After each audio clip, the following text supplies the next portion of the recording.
Imagínate esto, es 1950 y la Copa del Mundo está a punto de comenzar. El mundo entero intenta sanar las heridas de la Segunda Guerra Mundial, y el fútbol se convierte en uno de los pocos respiros de alegría, unión e identidad.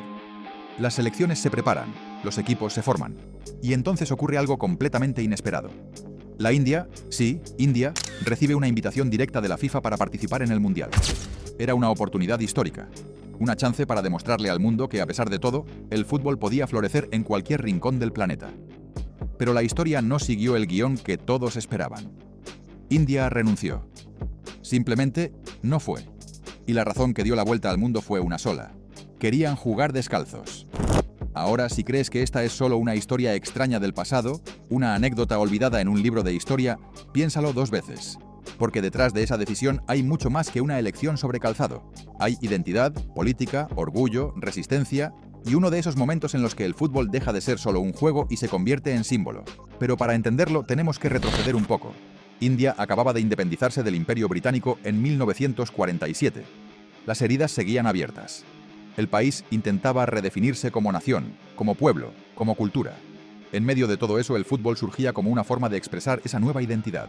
Pero había un detalle: muchos jugadores indios jugaban descalzos. No por pobreza, como muchos aún creen, sino por costumbre, por decisión, por cultura. Los jugadores se sentían más cómodos, más libres, y creían que así se movían mejor. Y esto no era solo teoría.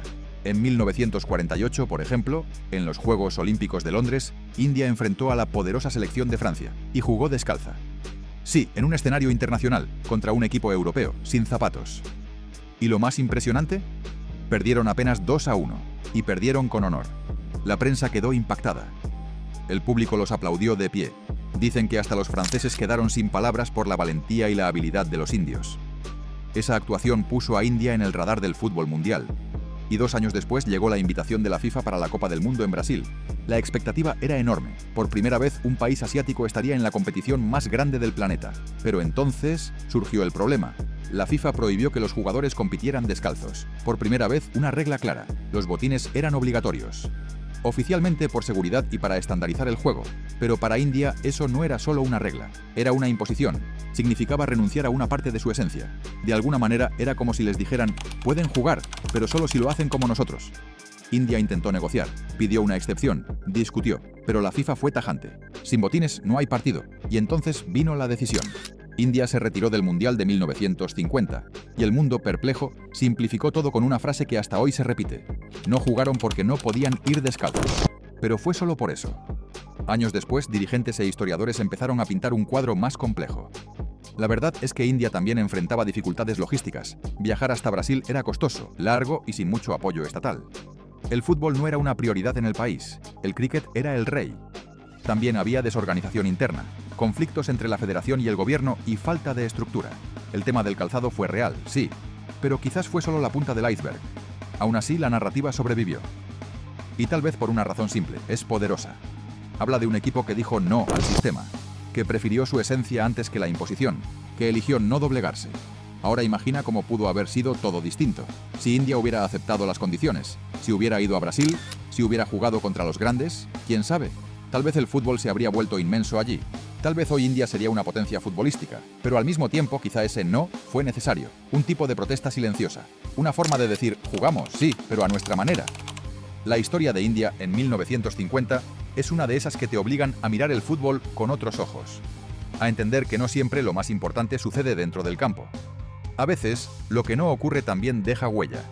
Y en este caso, lo que no ocurrió se convirtió en una de las mayores leyendas de los mundiales. Hoy, más de 70 años después, esa historia sigue resonando. Nos recuerda que el fútbol está hecho de decisiones, de símbolos, de identidad, y que aunque el juego cambie, haya nuevas reglas, tecnología, VAR y todo lo demás, al final el fútbol sigue siendo sobre personas, sobre cultura, sobre lo que cada uno lleva en el corazón o en los pies. Y ahora te pregunto, ¿sería posible algo así hoy?